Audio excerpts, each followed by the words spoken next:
Today's game is between two Chinese female players. The black player is Li He, 6 dan, and the white player is Yu Zhiying, 8 dan. Both are super strong, two of the top female players in China. This game was played very recently in the Chinese A League. The game starts out with a 4-4. White also takes the start point, black start points, and white 3-4. Black immediately approaches, white kicks, black extends, white jumps, very standard joseki. Instead of playing the 3-space extension, Li He wants maximum efficiency and therefore she approaches white stone. White defends and black plays out the very modern joseki of attach and hane. White chooses the double hane variation, black connects, white also connects, that's the most common joseki. Alternatively, black can also play the tiger's mouth.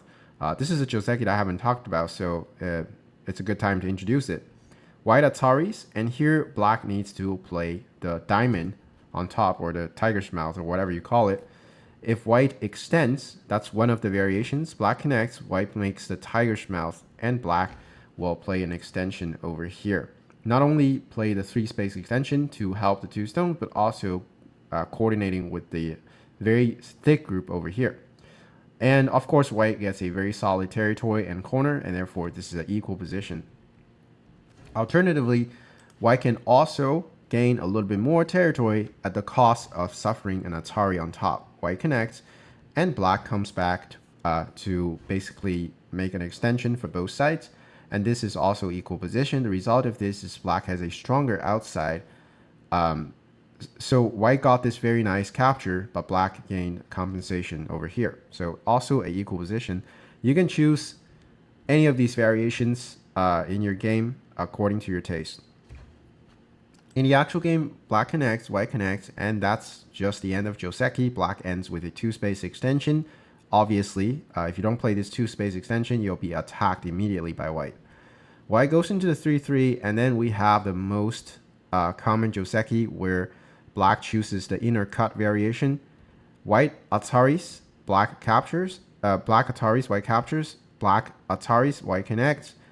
And black just plays out the joseki moves. White plays the kema, and black also plays the kema. When you can't ladder the stone, the correct move is for you to play the kema.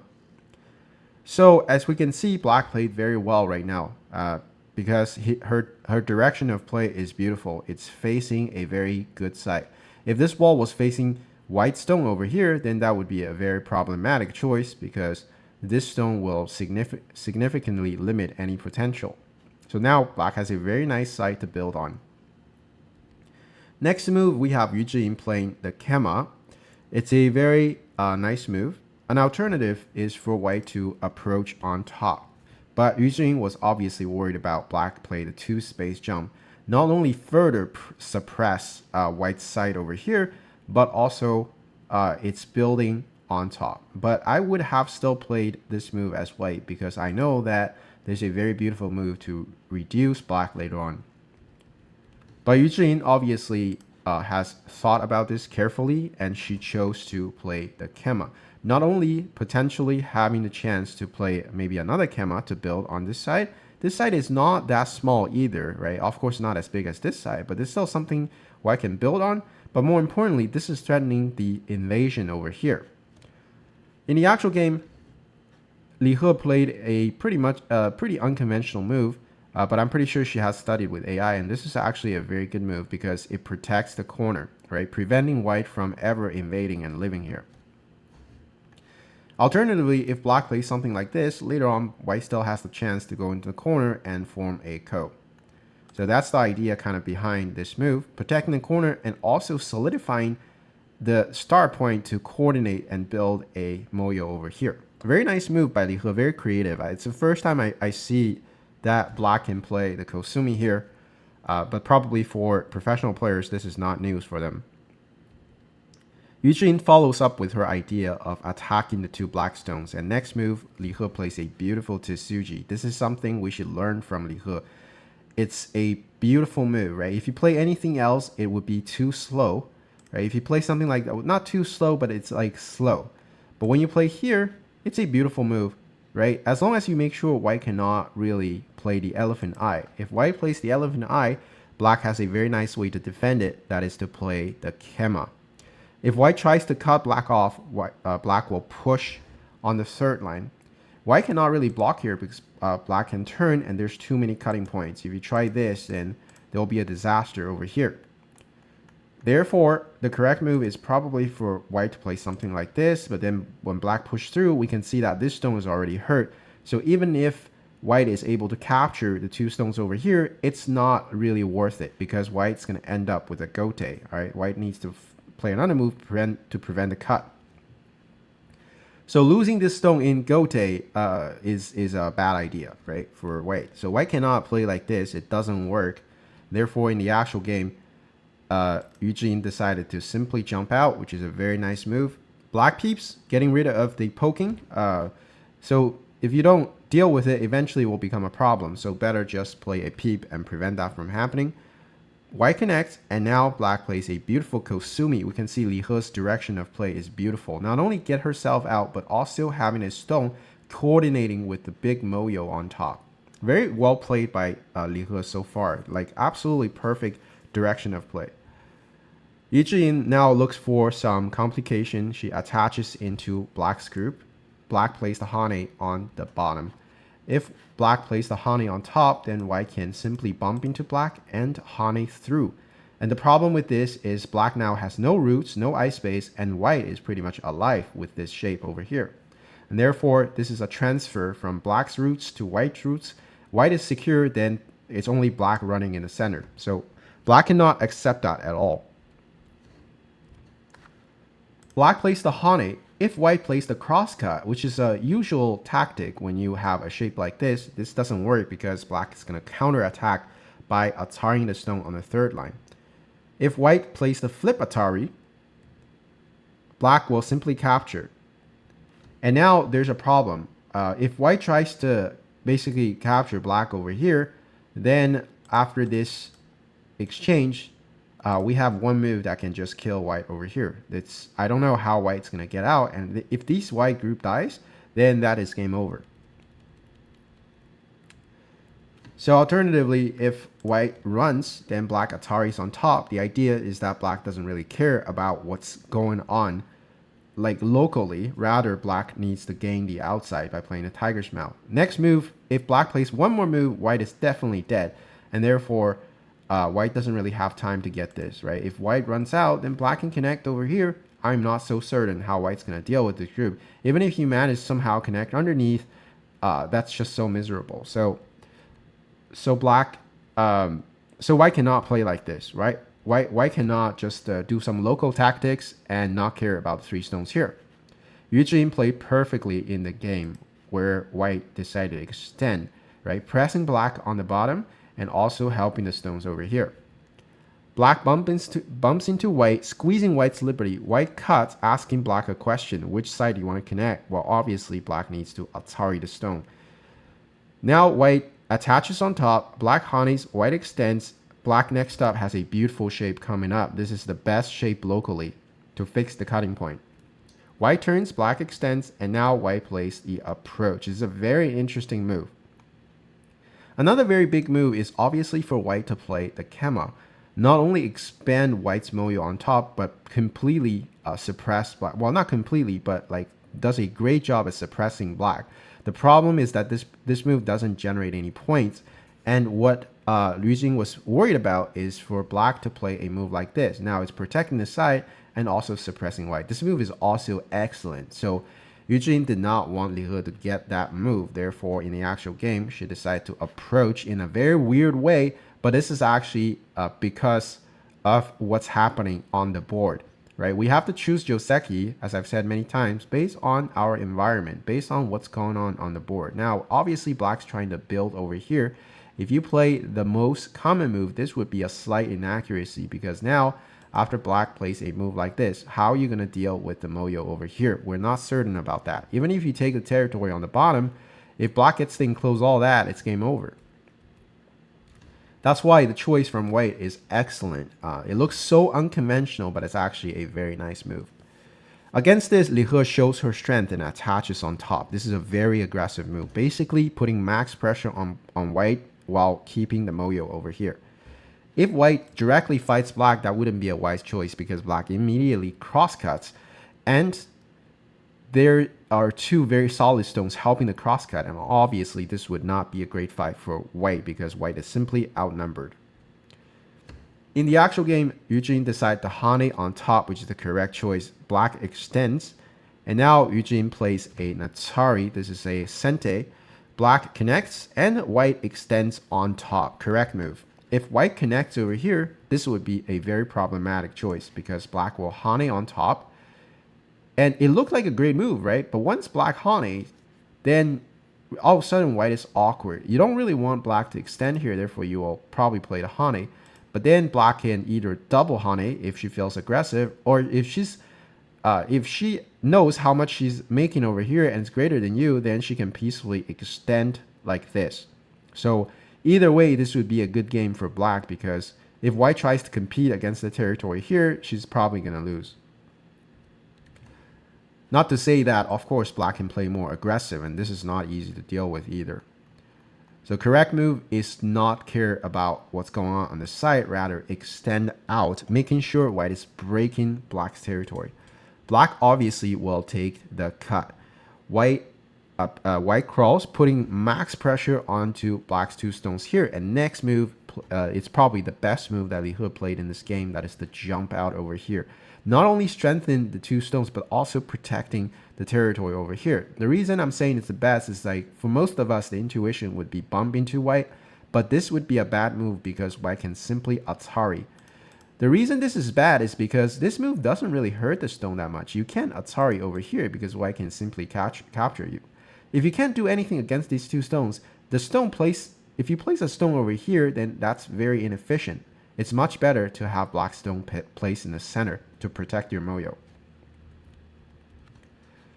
So in the actual game, this is almost like a Tsuji that Li He played.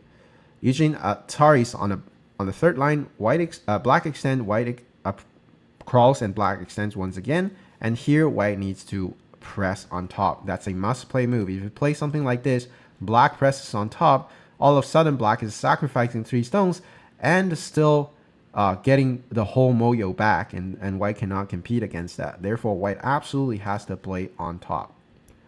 Black now plays the shape move, very beautiful move. White has to defend. This is the shape move against the shape. And black now bumps into white. This is putting pressure on the life and death. If black turns over here, white is going to be dead. Therefore, white needs to crawl. Black extends, white crawls again. And very important for black to not crawl once again, because this is a gote, right? White can simply extend in the center or Hane in the center. When you turn, white can simply live like this, right? This is a life for white. And black is in trouble. The Moyo vanishes. So this is not going to work. So at this point, black cannot extend, and therefore she comes back to cover the Moyo once again. White Hanes, black extends, and white plays the tiger's mouth. This cutting point is very serious.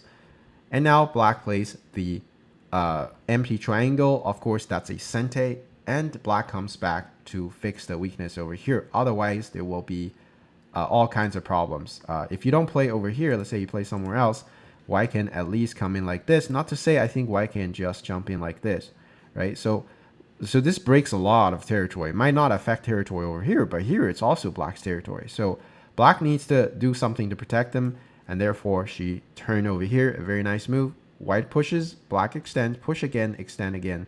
White comes back to secure all the territory she has on top.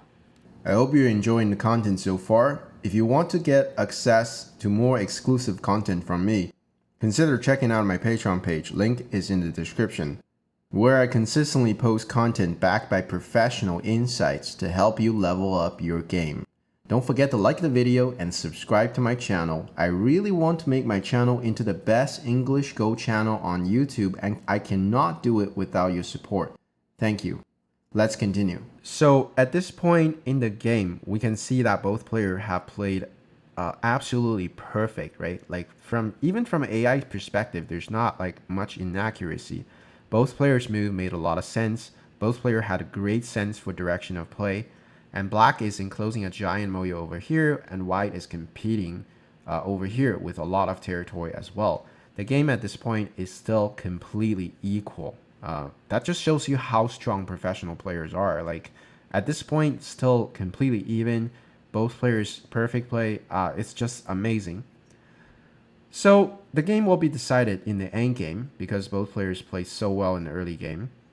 At this point, this is where endgame is starting. Next move, we have the shape move. Well, not the shape move, but this is the most popular follow up against white shape over here, right? Whenever you want to follow up over here, I think in the past I had a viewer asking me about attaching over here, which is not a bad move, but white has ways to deal with it, right? Likely there's a hane and then there's a combination over here. So the correct move or the best move, optimal move, is for black to play a shape like this. Even if in the very early game you should follow up with this move in your joseki. All right, so but now we're towards the end game. White plays the hane, black cuts. The stone here is dead, and white plays the small knight over here. Here maybe white can also think about just attaching over here. When black hanes, white can simply extend.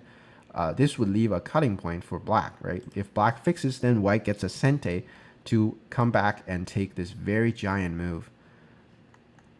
In the actual game, Eugene played the Kema, which is also a great move because it secures the territory and yeah, and basically gets a lot of points as well. The only thing is it gets a gote, right? Black doesn't have to answer, and therefore black comes back and jump over here. So maybe the game would have been a little bit more chaotic. White decide to attach and then extend. This move is a little soft, but it's not a game losing move or anything like that. It's still a very white needs to play in this direction for sure. Otherwise, if you try to play something like this, which is a huge move, but when black comes here, then you have a lot of issues. So white has to play a move here. It's just about how she plays it.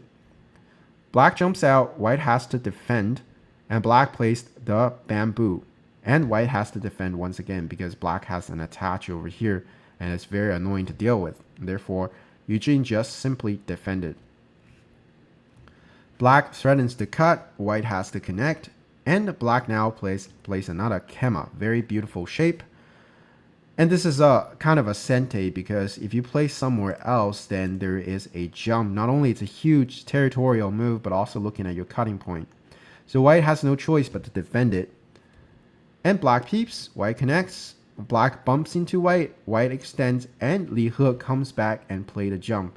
So this jump looks very normal to us, the amateur level players. But there's a deep calculation, behind this jump because normally we'd be thinking, well, the normal move is like this, right? This would enclose more territory, obviously. But what Li He was worried about was that white will Atari and then peep into black's territory with this elephant eye. Now the way to disconnect white is for black to get this in sente. When white blocks, there is a hane. So now white is disconnected, but now white can cut. This is a sente. This is threatening to Atari here. Black needs to deal with it in one way or another, but then white can simply push and cut. So now black has a very big problem. Either this stone gonna die or these four gonna die. Likely black will give up this, but then white was able to gain a lot of territory in sente because black has to come back and jump here. So Li He has very deep calculation, as we can tell, and it's not just a random move that she played.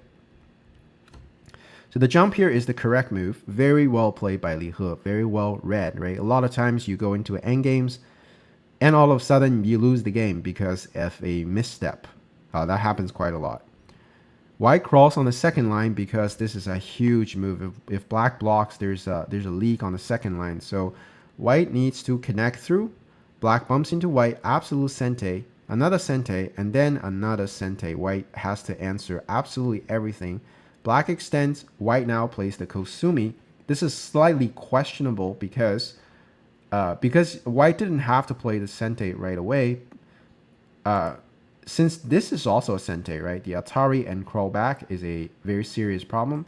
So white can choose which sente to play, but Eugene decided to choose this sente first. But then after Li He played the endgame over here, and then another sente over here, she decides to jump over here. And this move kind of punishes white's move over here. Because if the stone was over here, white can push, and then it would it would be a better endgame for Zhiying. So a slight inaccuracy over here. White pushes and black now squeeze white on the second line. White decides to go for a trade. She hanes, white ataris, and after the exchange, white plays the tiger's mouth over here. But what's really surprising about this very necessary move is that this is actually the losing move for Yu Zhiyin, according to fine art. For humans, we probably cannot believe this because, well, we obviously need to play a move here because otherwise black's going to cut us over here, right? But what AI was saying was that white needs to play a Kosumi in the center, threatening to rebel inside this territory, which for humans is impossible to find. I find this to be so brutal that Eugene lost because she didn't see this move. I mean, I personally still don't understand this move.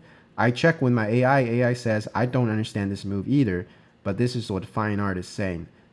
And I was running with my AI. I still can't figure out why this is a good move.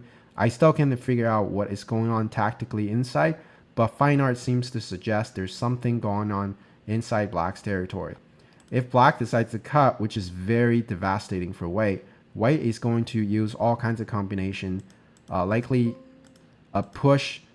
There's some weakness over here, therefore white's going to push honey inside. If black wants to cut, this is very risky, right? White will make use of this kind of stuff. So all these forces combined, white is going to rebuild inside and cause a lot of trouble for black.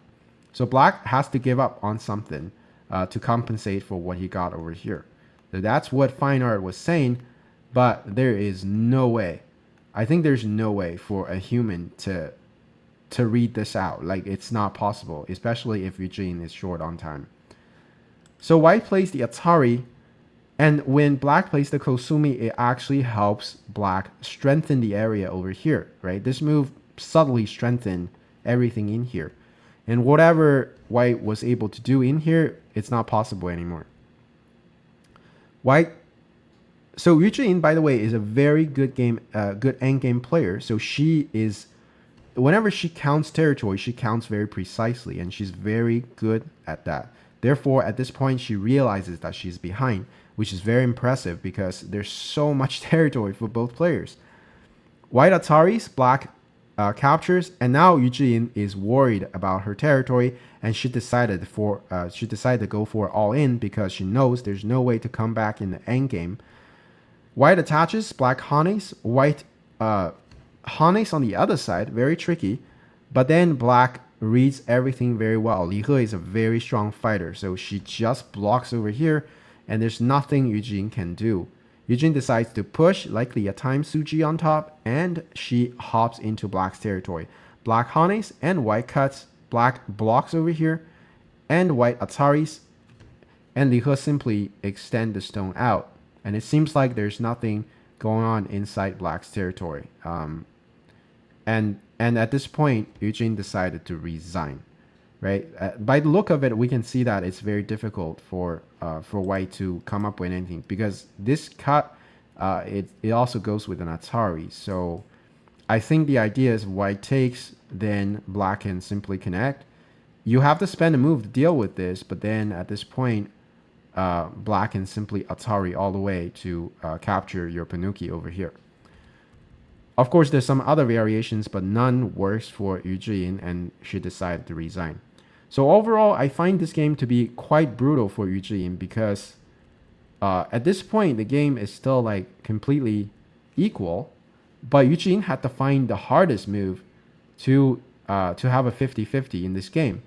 But she was not able to find it, which is very normal for human beings. I mean, she played so solid and so good in terms of direction of play the entire game. Unfortunately for her, Li He has done exactly the same. She has been so brilliant. There's so many moves that are just so good at, like, in terms of direction. This Kosumi over here. There's this beautiful jump over here, especially in the middle of the fight. She chose the best move. And of course, the choice of joseki here, facing her bright side. So overall, I think this game is very instructive, especially when it comes to early game. Gives a lot of. I definitely learned a lot when it comes to direction of play. And I was very impressed by this game. It's not like a typical game I talk about. I love to talk about fights and just slaying dragons, liberty fights and stuff. But I find this game to be absolutely insane quality.